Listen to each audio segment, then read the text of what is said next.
Welcome to Crosspoint. Welcome to Crosspoint. Welcome to Crosspoint. We are an inclusive faith community seeking to live out the loving, just, and generous way of Jesus. We are participants in a long tradition. It's less concerned with doctrines and dogma that demand total agreement, but a life to be lived, enjoyed, and given away to others. What unites us is a growing awareness that life is precious. That we are made by love in order to love. This community is comprised of and affirms the entire human family. Regardless of race, age, creed, physical abilities, marital or economic status, gender identity, or sexual orientation. So, if you're curious and have come to see, if you are tired and have come to rest, if you are grateful and have come to share, if you are wounded and have come to heal, if you're joyful and have come to celebrate, if you are uprooted and have come to belong, welcome home. Welcome home. Welcome home. Welcome home.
Now let go, you carry me here.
surrender all to Him. I freely give.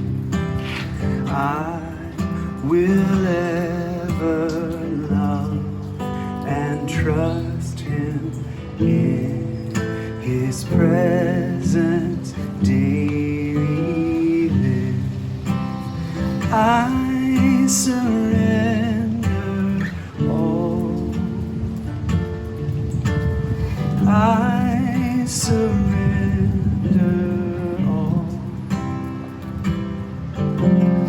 all to Thee, my blessed Savior. I surrender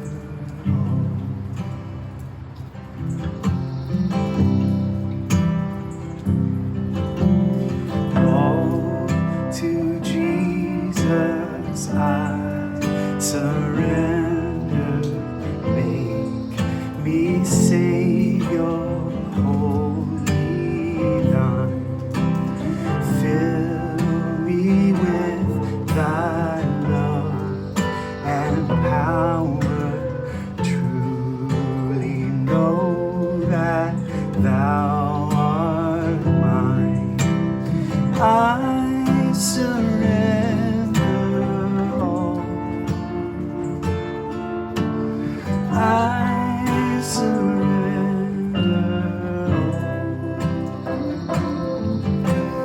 all to Thee, my blessed Savior. I surrender.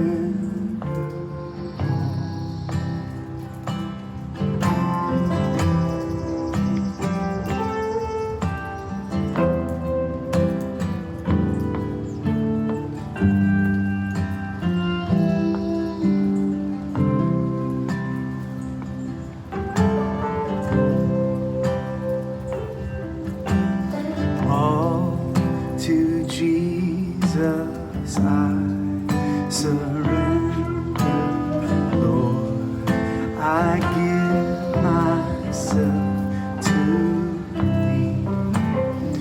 Let me feel Thy Holy Spirit true. Let Thy blessings fall on me. I surrender all. I surrender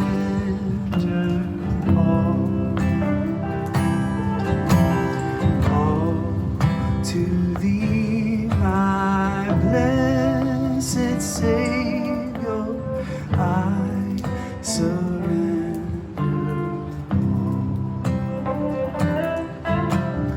all to Thee, my blessed Savior. I surrender.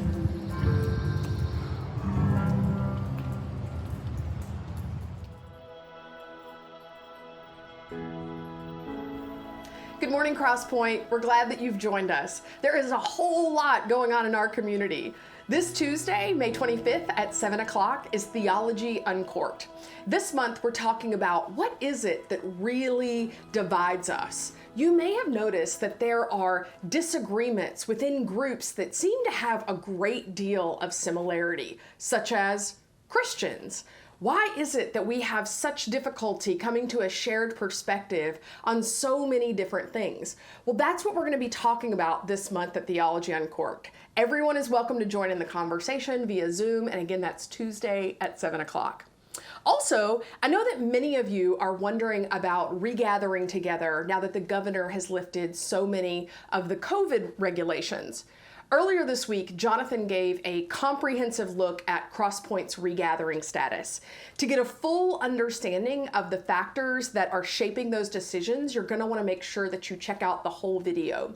You can find that linked in the description below. You can also find it on our website at crosspoint.org/updates. Now, I do want to share that while we're not gathering together yet on Sunday mornings, that we have lots of opportunities to gather together in person. In fact, student ministry has already been gathering together in person for almost a month, and will continue to do that throughout the summer. Speaking of summer, beginning June 27th, we'll be hosting several opportunities for all members of the family to come together and just hang out with the Crosspointe community so that everyone in our community can come together and connect. We're calling these Summer Sundays, and you can expect to get lots more information about those in the coming weeks. Also, we have opportunities to connect in person or online through our summer groups and our summer service days, which will be in person. So if you're looking for ways to connect with other people in the Crosspointe community in person, there are going to be lots of chances to do that over the summer. As you can see, there is a lot going on in this community. If you want to participate in helping to fund all that this community is up to, we invite you to contribute financially. And you can do that through a variety of methods. You can do that through stocks, PayPal, mail-in checks, debit cards, and you can do any of those by going to crosspoint.org/contribute. Or you can text crosspointenc to 77977. When you do that, it will send a link to your phone. You can click that link and decide how you want to contribute. Thanks, Crosspointe.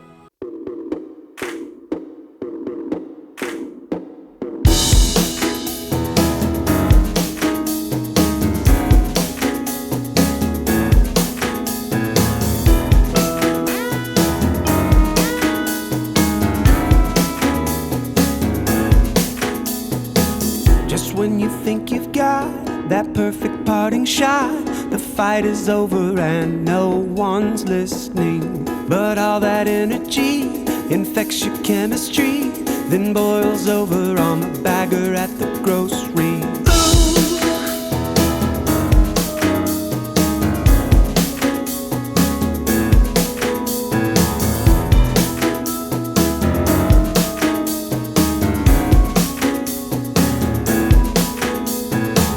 I bet you have a scene back in your history where someone told you what you can and what you can't be. Now we've got just the thing for that anxiety. By doctor's orders, now we're popping them like candy. Everyone, it happens to everyone. It happens to everyone.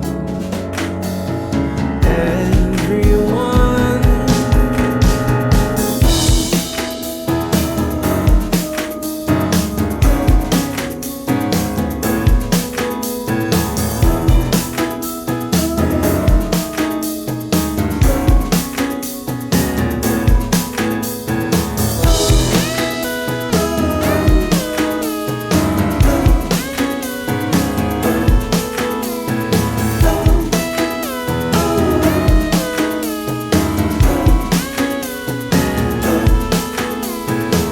If you're still listening, I'll offer one more thing. This is your story, so you might as well own it.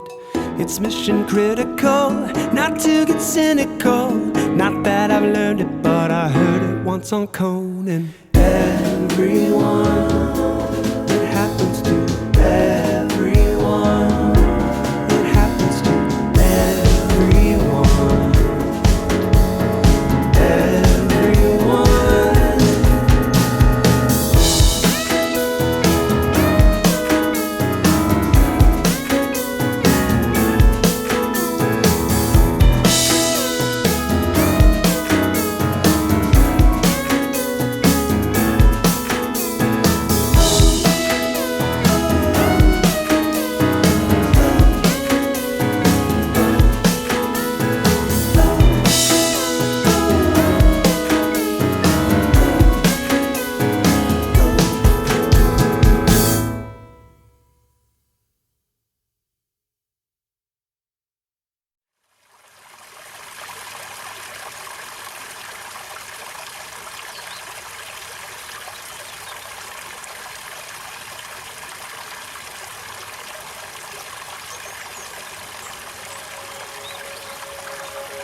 When you go out into the woods and you look at trees, you see all these different trees. And some of them are bent, and some of them are straight, and some of them are evergreens, and some of them are whatever. And you look at the tree and you allow it. You see why it is the way it is. You sort of understand that it didn't get enough light, and so it turned that way. And you don't get all emotional about it. You just allow it. You appreciate the tree.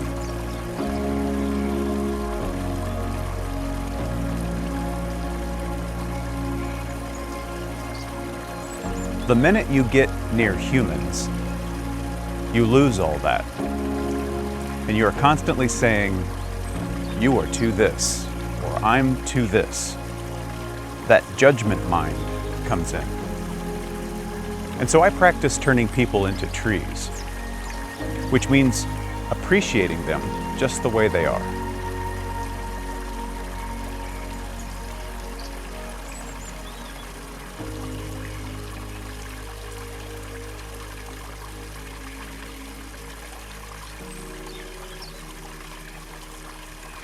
We've been in this series, 9 Monsters, for several weeks.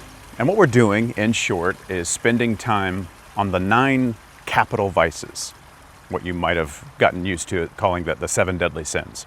But it's more than that. These vices, these ways that we cause ourselves and others suffering, they pop up in the way that we relate to ourselves, relate to each other, the way that we navigate our lives together. And monsters, though pop culture often only portrays a monster as a scary thing to slay or to run from, monsters were originally conceived of as alerts or signals.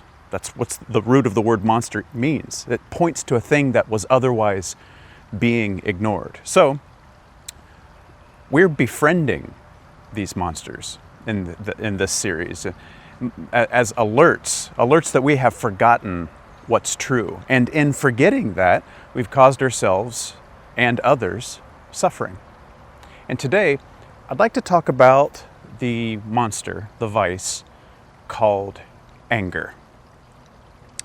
Our word anger comes from a root term that means to narrow or to constrict, even choking off. Even the medical term angina, in that word, there's a picture of inflammation that restricts adequate blood supply, which causes, obviously, the other parts of the body significant problems.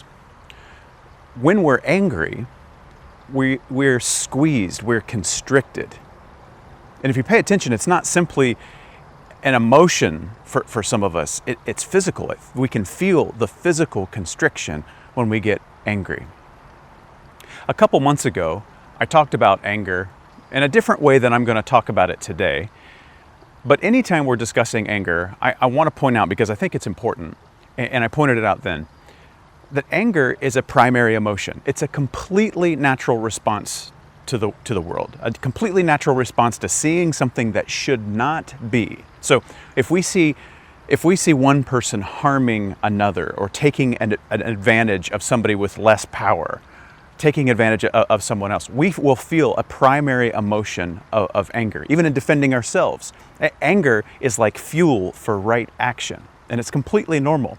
But when anger becomes a secondary emotion, such as it seems to be in our culture, it is so often, it's way more intense, it's way longer lasting, and it's often a shield around some other primary emotion, fear or grief.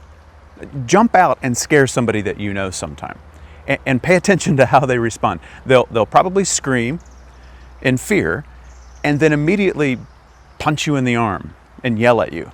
Fear immediately gets turned into anger. It's the anger buries the primary emotion. Do it to somebody that will forgive you, and it will be like seeing an entire cultural diagnosis right there in one moment. So, yes, anger is natural. And I'm never saying anger isn't right or useful as a fuel to take good, to take right action. There are plenty of things to feel angry about in our lives, and then be motivated by that anger about in our lives, in our world. No one is saying anger as a response to all that is bad, but anyone who's paying attention, and I hope we are, since Socrates to Solomon to Jesus to Paul to modern psychology, anyone that's paying attention is saying that to make a personality out of constant frustration, constant contempt, constant rage and disgust, that is creating hell on earth for ourselves and everyone else. So I want to dig into anger as a vice, as a suffering, as a habit, a pattern of engaging reality and suffering as a result. Because many of us, we wake up in the morning and we already feel frustrated or irritated or angry because somebody that said they were going to do the dishes left dishes on the counter. And then you go outside to get in your car and you're angry about where the neighbor parked. And then you get into traffic and you're angry about traffic. And then you get even angrier about traffic. And then you get angry about a meeting that you had to go to that could have been an email. And then you get angry because you get a call from the school. And then you get angry about some dropped ball of a coworker. And then you get angry about what the governor said or didn't say. By the time you're in bed that night, you might not even realize you've dedicated several cumulative hours of your one short day and countless calories in units of mental and emotional energy, angry at the one reality that you get to live in. Oscar Ichazo once said that anger is standing against reality. That's what it is. And frankly, that's how it feels. It feels like there's a way things should be. There's a way people should be, should behave, should act. And then there's the reality of how everything is actually going, how people are actually acting. And something tells us that how people actually are and how they should be need to be addressed with my being upset. I have to get angry about that. And here's the thing, like all vices, this isn't rooted in something evil. It's actually a twist on something good. It's a twist on a beautiful facet of who you are. Anger is a corrupted superpower. And while we all get angry in different ways about different things, those of us who get angry and who walk around frustrated quite a bit and just move around the world in this condition a lot of the time, you very likely have the superpower of integrity, of character. I bet if you feel angry quite often, maybe you'd say most often, about the world, about extended family or politics or the environment or the whatever it is, chances are people find you trustworthy. Since you were a little kid, you've had a keen sense of right and wrong. You know how important it is that someone's words and their deeds match, that their say and their do don't have any gulf between them. You know that people deserve to be treated well. You know that you have to pay what you owe, that you get there when you said you would get there, that you don't lie or cheat or steal, and that if you mess up, you be the one to admit it rather than to wait and see if anybody finds out first. That's probably you. You're the families or the schools or the offices or the nation's compass.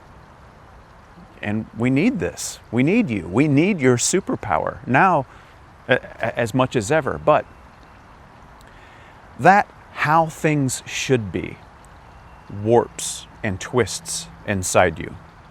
Somewhere it begins to turn into a critical insistence that if things aren't exactly how you think they should be, then they're wrong. And you stand against it. You stand against that reality, suffering much and changing very little, but you keep standing against it, frustrated and angry. Now, often the sentiment directed at me right at this point from somebody who lives in this space will be, Look, it's not that I think things should be a certain way. It's what the Bible says. It's what our Constitution says. It's what the rules are. It's what being a good person or a good parent or a good spouse means. It's not me. It's not my opinion. It's the rules. It's God. It seems important maybe for you to say that. This isn't internal preferences that have me frustrated. It's the absolutes that other people refuse to live by, which really does seem like an explanation for our anger and our frustration at other people. And it's not. It's not. Generally speaking, it's not. Anger is a vice. When we live this way, it's a suffering, it's a passion, far more than an objective moral emotion. Because when we stand against reality, have you noticed? Reality doesn't conform to our will. It's like playing chicken with a train. They shouldn't do that. They shouldn't say that. This shouldn't be this way. That should not have turned out that way. All of those people shouldn't be doing that. You shouldn't have reacted that way. I shouldn't have done that. But that's exactly what everything is doing. You're standing against reality, and reality just keeps being reality, with or without our upset. And it's helpful to understand where this story of should comes from, what it emanates from. Early in our life, many of us, we picked up something like an internal hitchhiker. And the hitchhiker is a critic. And this critic meant well, and still means well, when it does its critic thing. If integrity and rightness and goodness are your superpower, well, all the critic is ever trying to do is help you comb through everything and sort out good from bad. But as you get older and develop deeper relationships, it starts to feel like there's always this third person in the room. There's you, and then there's the other person, a friend or a family member, a partner, spouse, and then there's the critic, the ever-present critic. They're always there, and they whisper. Even while you're talking, they're whispering in your ear that your posture's not very good, and your clothes are weird today, and so is your body, and your hair could use some attention. And your words are stupid. You should probably step up your vocabulary game. Ooh, that was a good comment. That was impressive. That was even a little funny. Well-timed. Very well-timed. And nice job holding the door for them. The world needs more of that. You're one of the good ones. But wait a minute, you're running late, and only the very worst people run late. Maybe that sounds familiar. The critic is just always got something to say in the background. Then it swings, of course, more outward to the other. They shouldn't have used that word. They have their facts wrong. Close, but not accurate. They're cheating. Well, they're not cheating. Well, I shouldn't call them a cheat. That would make me a hypocrite because I've probably cheated before. But they're not playing by the rules, and then it swings all the way back in. You know what? Maybe I'm not smart enough to be friends with this person. They must know that I'm a fraud. The critic is always there. Always scanning, on and on and on it goes. It's exhausting. The critic is always searching and scanning the horizon for things that aren't what they should be, oscillating from scanning the exterior world to then turning in on yourself to critique your thoughts and your actions and your beliefs and your feelings. And almost nothing is good enough. Everything could be better. Everything should be better. And all this leaves you tired. Tired of yourself and tired of others and tired of the world, because it's tiring being constantly constricted and narrowed and inflamed.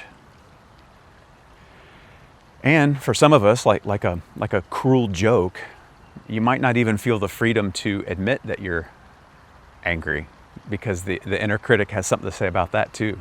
That critic inside insists that, you know what, good, lovable, kind people, they don't get angry. They don't get mad at people. So even that gets criticized. You have to transform your feeling of anger into something less emotionally subjective.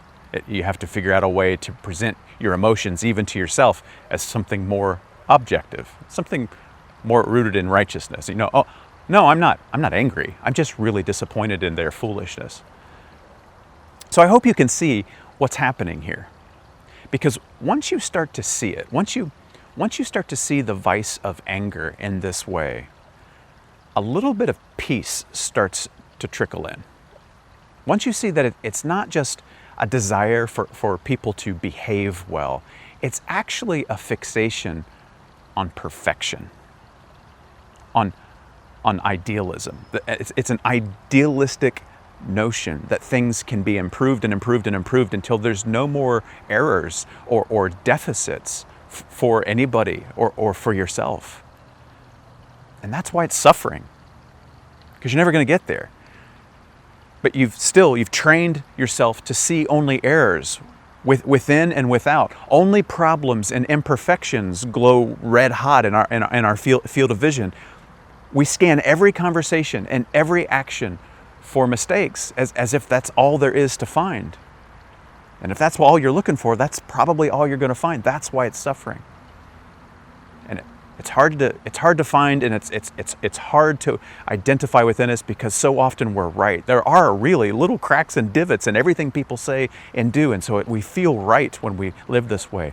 But can you admit how hard it is for you and for those around you who live in the crosshairs of the critic, that third person, how difficult it is to be under that kind of scrutiny all the time?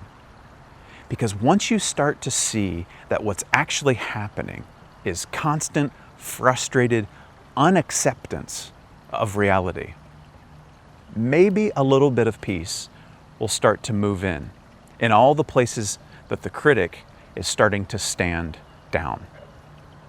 And this seeing, this way of observing, that's what's being described in the virtue that counters the vice of anger. Once we recognize the habit of anger, we relax into a way of observation and the virtue of serenity. Serenity, which seems like something we wait for the exterior world to provide us, like that's what a hammock or a vacation or a babysitter provides us. Serenity is a way of being present to what is and accepting it. Not fixating on what should be. It's an awareness that everything is already as it should be. Serenity is a suspension of preconceptions. It's a suspension of shoulds. Serenity trades resistance for receptivity to what's going on inside us or what's going on outside us. It's openness. It's an openness and expansiveness to whatever is arising, but it meets it with curiosity more than critique. Now, please don't allow yourself to skip to, but we're supposed to be angry. Look at the world. Look at all the things that need to be changed. What about all the injustices? What about the abuse? What about? I know, I totally, you're absolutely right. I'm just asking you to slow down. Don't jump to that just yet. Man, some of us think that Jesus flipping over the money changers' tables is the only part of the gospel. Pause.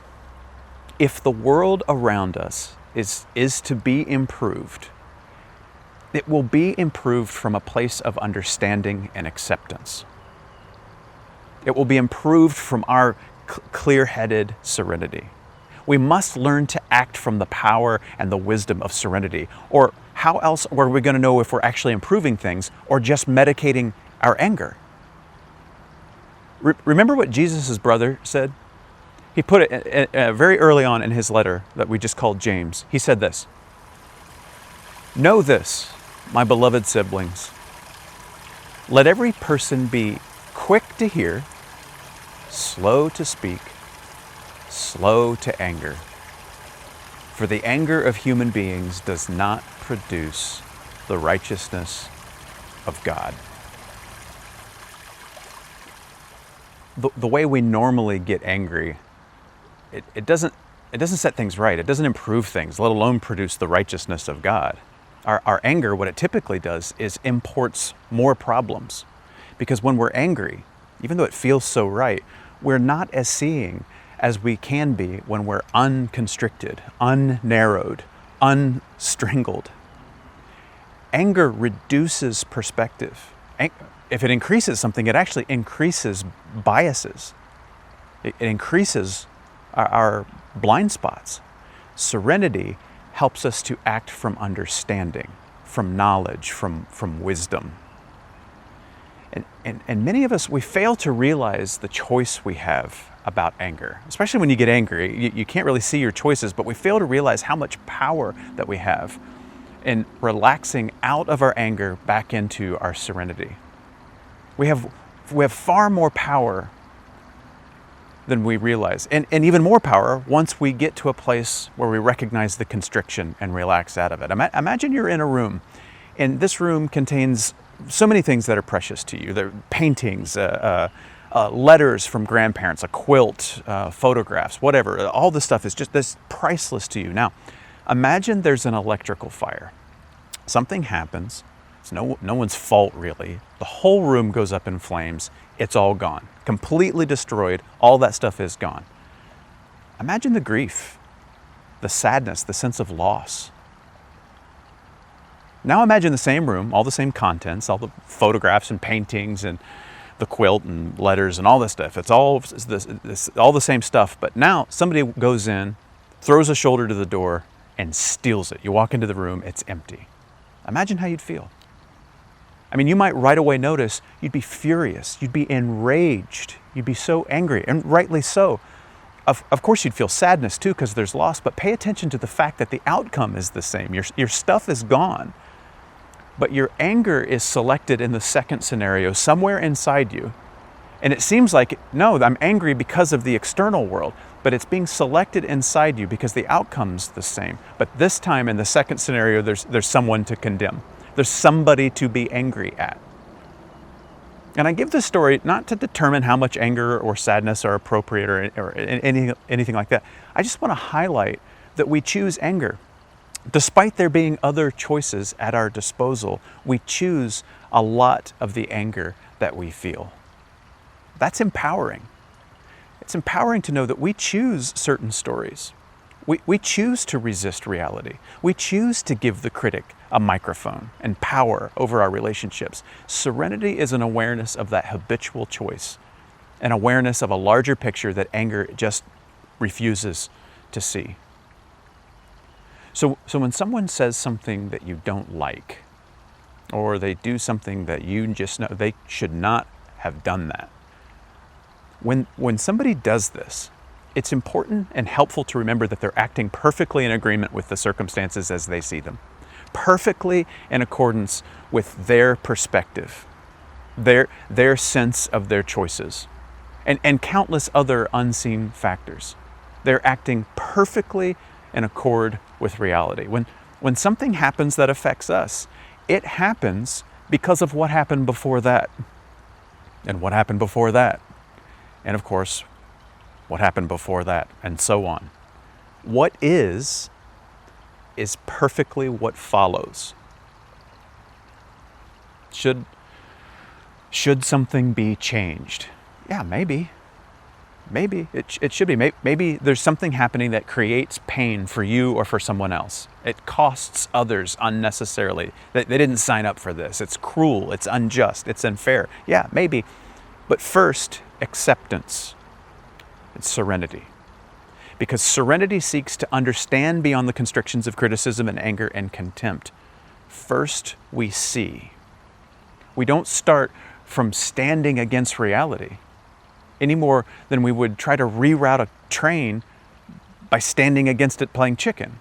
We start from serenity, from a desire to see more than anger could. We tell the critic to sit down, we calm ourselves, and we say yes to the invitation that the monster gives us to pay attention to something. we're fixated maybe on perfection or on ignored ideals, whatever it is, the monster's telling us you're going to war with reality. You're starting from anger, and so you're going to lose this war. You always do. And so, as we close, here are some ways of thinking about relaxing out of anger, out of contempt, out of irritation, whatever words you like to use to describe it, into serenity and practicing a habit of serenity. First, welcome anger as it rises. Welcome that signal that the critic is taking the wheel. And then just figure out how to gently take it back. Don't get angry that you got angry again. Don't let the inner critic shame you for being critical. Simply recognize that it's an old habit of giving the critic the wheel, believing the critic's criticisms, believing these absolutes are not preferences but are absolutes. Recognize that there's a signal. All that's resurfacing, and then you just gently take the wheel back. It's not easy, but that's the practice of serenity. Next, the practice of being in your body is huge. If you're walking around shoulding and you're frustrated and telling these stories, it's remembering these stories are fictions and reality is nonfiction. So to be present in your body, where you are, where the I am, the Spirit of Christ is to take a few slow breaths and slow down. Whether the inner critic is telling you that you are deficient again or somebody else is deficient, they've chosen the wrong thing and they could have chosen the right thing, darn it. Just take a few serene breaths and to be here in reality. Not thinking about a utopia that's possible, that the critic promises is possible if everybody would just do what they're supposed to do. To be here, to be in reality, right here, where things are happening exactly as they should be. You start to see there's part of you scanning for errors, singling out mistakes, but it's not helpful. It's just making you suffer. To be in our body, in this moment where reality is actually unfolding. And then we take action, because then we're taking action wide awake. Next, try to meditate on imperfection as perfection. Begin to serenely recognize, hard as it will be to believe at first, that all the little flaws and errors and all the room for improvement in everything and in everyone, including you, it's all part of the collective perfect whole. It's all accounted for in view of grace, in view of love. Appreciate imperfection as quite literally already perfect and fully included in the whole. Even when things go completely sideways, they go hilariously wrong, when people completely disappoint, it's all going exactly how it should have gone, or else it would have gone some other way. Next, and finally, consider again something that you've already heard before, but it's true. You're loved. Flaws and all, you're already loved. Know that you doing good and getting things perfect or right versus wrong, that's not what makes you lovable. Your simple existence does that. We need your moral clarity. We need your character, your honesty, your ability to parse right and wrong. We need that. But nobody needs or wants you to beat yourself up. Nobody wants you staying frustrated over all the things that will fall short of what you want. We don't want you to suffer or cause suffering in some exhausting fictional hope that improvement is going to spring out of an unaddressed vice. Like you, we want to live in the world as it really is, not as we demand that it be or else. But to do so, we're going to need to release this narrow constriction so that peace and grace and acceptance have room in our hearts. Know that we love you, that God, as is, loves you and all of us and requires nothing like frustrated perfection from anything. So take it easy on yourself. Go slow and know that you already have what the critic thinks is around some idealistic corner. And may we all, together, be serene acknowledgers of all that is good and right and real. rather than simply faithful scouts of error. And in that expanding, unrestricted acceptance, may we find the peace and love and righteousness of Christ in this perfectly imperfect world. Grace and peace and serenity to you. See you next week. Thank you for joining us today, and welcome home. If you are in need of assistance during this crisis, please reach out at crosspoint.org/help.